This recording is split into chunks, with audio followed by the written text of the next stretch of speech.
Hey guys, Matt, IronTrap Garage.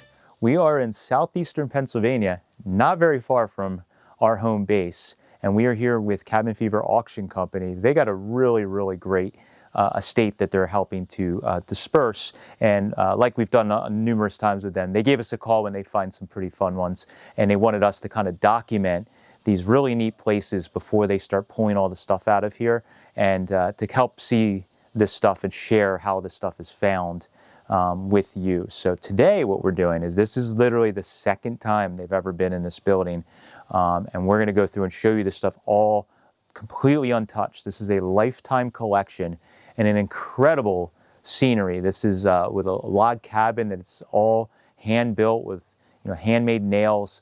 It's got this bunker underneath that just goes on for what seems forever of antique cars, parts, memorabilia, and incredible gas and oil signs and memorabilia. It's just out of control, and we're going to give you a little taste and a preview of it today. Let's do some exploring.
All right, so we walked into the building here. The door that we entered is right there. We're actually like underground. Ground level is like, above us. So it's like literally like a bunker under here. So this initial area, when you see the door, it's like really small. We walked in here and this is what you see, and it is packed to the gills.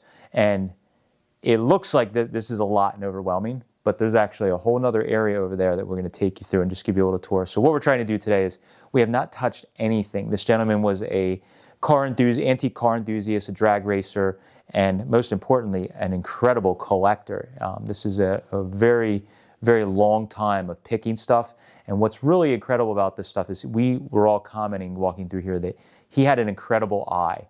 You got to think this stuff was being bought way before the internet, way before this stuff was valuable or as collectible, and he had an incredible eye. The stuff he was buying and finding is just amazing. So what we noticed is that he collected just about everything. So when we're walking around here, even above Mike's head right there, he collected these little clips from an old gas station, and he just had all those. He's got the 5-gallon oil cans, and it's, even though there's chaos in here, it's actually kind of organized. I think it just got to the point where there's just so much. So every corner you look in is just insane. There's gas pumps, there's oil pumps, there's oil cans, there's all that kind of stuff. And it's just like you don't even see it, but like, here's an original, it's a little roached, but an original Atlantic white flash gas pump with the original globe on it with the ghosting of the lettering. Like, I think this is a place where you're not going to worry too much about repro stuff here. I think you're going to find 99% of this he probably picked back in the day and was original, real deal old stuff. But looking in the rafters, every nook and cranny is neat, but it's just like, we laugh, there's like all the different shop lights and the different lights are all kind of organized together through here. And it's just, I'm seeing new stuff every time I'm looking around. It's like, holy crap.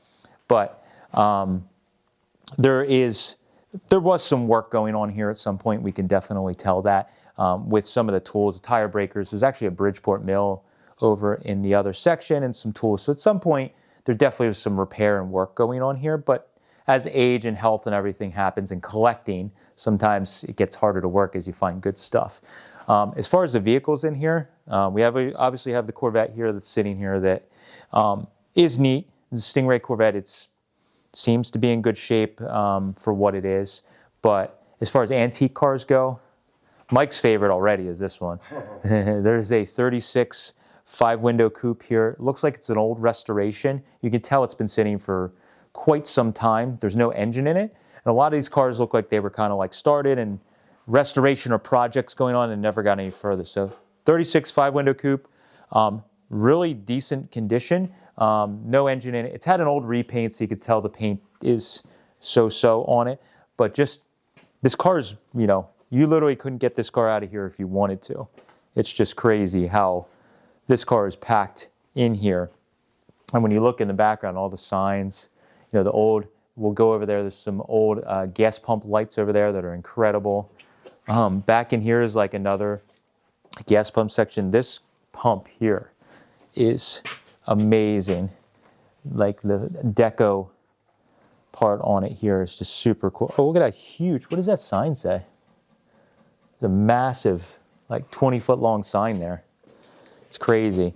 But all the gas pumps and displays and, the cans up above it, it's just... Every flat surface has something sitting on it. And even if it's not flat, there's stuff hanging on it. It's really kind of remarkable. But there's... The trash can's cool. Everything's cool. I totally missed there was a car here when we first walked in also. Yeah, so right here next to us is a 3031 Model A Roadster, insanely solid. Like, we get into some of these estates like this, and you could tell that this person bought a super dry, solid car a long time ago, and it's sat here in a dry building, and it is, like, this is what you were finding in the, the 50s and the 60s. You could buy cars like this, no problem, and this car has stood the test of time sitting in a dry place like this. So it's like I'm guessing a primer, and it's nice, complete car. Again, the motor's taken apart, but the car's all here. Has a primered gas tank in it, like maybe he was, restoring the gas tank. But the car is in very nice condition. But when do you find a Model A Roadster that's that nice? Then you flip around here, and again, more craziness. Look at these. This is one of my favorite things that I've seen. I mean, there's so much here, it's hard to see it all. But the scalloped gas station pump lights, with the little switch on it, like, just so cool. But he's got 2 of those here. So to me, it's almost like some of the stuff we wonder if he was finding it. Was like, even in today's day and age, when you go to Hershey and you go to auctions, this stuff usually gets broken up. Like, rarely ever does the same guy buy 2 of them in an auction and it stays together. So more than likely, some of this stuff, he was probably finding it at old gas stations in the area, and maybe he saw them outside and he just bought them from the gas station. And obviously right behind it is the elephant in the room. There is a giant Texaco sign that you could see behind it. So he was thinking when he was putting all this stuff here. But there's 2 gas pumps. There's an old air pump back there. The 3rd pump we talked about earlier. Atlantic white flash sign. There's like, the other cool thing is there's like vintage t-shirts and the old mechanics overalls there, coveralls that's in there. And there's obviously tools here that he was doing some work. Really neat old air compressor. This looks like it all came from a service station. Yeah, like it's all the same Sears and Roebuck and same paint and all that stuff. So it's hard to say, but he's got like everything. It's kind of crazy. This corner is crazy. Like, you walk back behind here, the 32 gas tank. But like, we can't even get back here, but look at all the Lubster things, oil pumps and whatever. There's 1, 2, there's at least. And then there's like, here's a collection of vintage flashlights and air pumps, and pumps in general and reflectors. And it's just insane how much cool stuff is just like floating around in here. And you know, we can't show all of this in one video because there's so many layers in these places. Like the real treasures are going to even be the stuff that's multiple layers back that's very, very old. So now this section's a little darker. We apologize if the lighting's a little weird in here. We have to carry a light around because it's very, very dimly lit. Makes for great mood lighting for some of this stuff. But this actually goes underneath of the house now. So it's literally like a kind of like a bunker type thing. It's like all these rooms and pathways and stuff in there. So, all right, so walking in here, this is through the doorway, like which is kind of under the house.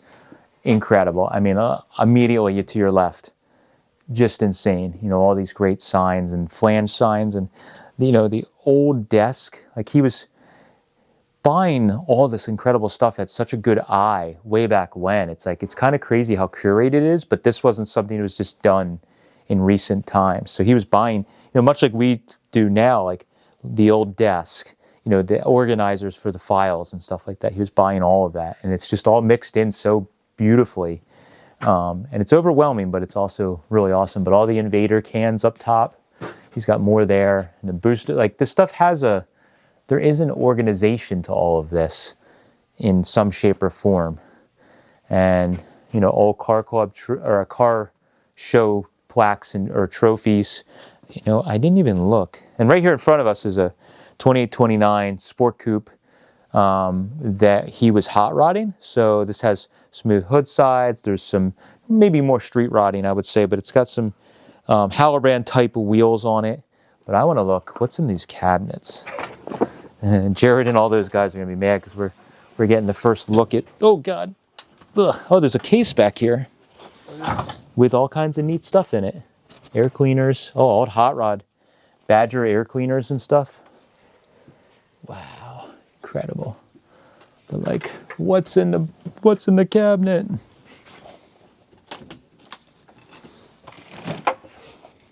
Oh, little key. Oh, it's old clothing in there. So it's just like old jackets. You were like, what is the good stuff in there? No, it's just the normal stuff. But, you know, again, I'm looking back here. There's more showcases that we couldn't even get to with like great stuff. There's like signs that are stacked, you know, double deep back in here. So who knows what the sign is behind the sign that's up in here. And the rafters, there's stuff everywhere, old license plates. It's just really cool. So this car, again, everything is like insanely solid. So excuse me while I try not to fall. This car is just really, really awesome. So super solid. A bunch of the wood is either new or I think it's all new, honestly. It looks like he was going through and getting all, you know, new stuff. So this car has some, you know, street rod, hot rod stuff. Again, all the incredible cans and every surface was just covered with stuff. But, you know, you get back in here and there's like, this is where some of the work was going on. So we're talking about there's a bandsaw, there's, you know, the mill where he was doing some work back in here. But there's crankshafts, like dressed up flathead, another Invader sign. Awesome. Distributor machine. But like, this is the stuff like we need to make a calendar of, like that old flathead sitting there. Like you can't make this up. It's just insane. Everything that's back here. And again, there's a banger back there that's really hard to see. That's got fin heads on it. There's another flathead over here with some fin heads. So if you're into the hot rod thing like we are, you know, old flatheads and speed equipment, it's super, super cool. If you're just into gas and oil and stuff like that, this is pretty incredible to see. I mean, there's snowman on the very end down there. Oh yeah, antifreeze. Yeah, it's just like, and it, you know, we didn't even go fully back here that much. And it's like drag racing poster. You know, it's just everywhere, every square inch. But he was obviously doing some work in here. And much like a lot of times we run into this, I mentioned it earlier, it's like the age and time and collecting, you know, the stuff kind of comes in around you. But even, look, there you go. So it's just so much neat stuff that's floating around here. It's just really, really incredible. All right, so that is just a brief tour. This is just to wet all of our whistle I know a lot of our videos, we're actually coming in and taking all this stuff out and we're buying. In this particular instance, we're just helping our friends out with getting this stuff as found out into the world. We're also trying to help promote Cabin Fever Auction Company is going to be auctioning this stuff and dispersing all of this in multiple auctions. So you'll be able to bid on this, and we're going to have to do the same as you. I'd love to have everything in this building myself, but we all need to be fair. Everything's going to go out. It's going to go for auction. Everyone can bid on it. And because of the sheer quantity and how tight everything is packed in here, we're going to have multiple auctions. So there's going to be a series of auctions. So make sure you're checking out Cabin Fever's website. We're going to drop the link down below. They're going to be doing a multi-part auction. Not exactly sure because this is the second time I've been in here, how they're going to be doing the auctions, but a lot of them will potentially be online. But make sure you check out their website, save your notifications, get added to their email list, and they will most definitely be promoting that as the different sales go out. You can preview the catalogs and see all this stuff. If you see something that you're in love with and you have to have in here, don't send an email and ask for that one thing because there's a lot to go through here. But it's all going to be going again for auction, and it's going to be crazy what they end up pulling out of here and start finding. So make sure you check it out, and we'll be doing some future videos with them pulling some of this stuff out, because even though I can't buy this stuff, I love the fun of dragging this stuff out. So we're going to come and give them a hand, get some shots of dragging this stuff out to see the daylight for the first time in many, many years. So thanks for following along. Hope you enjoyed this little bit of eye candy for old car and car stuff collectors like myself. It's been a treat to share this with you guys. And just remember, this stuff is everywhere. It's still around, and it could be right in your backyard just like this is for us. Thanks, guys. Catch you later.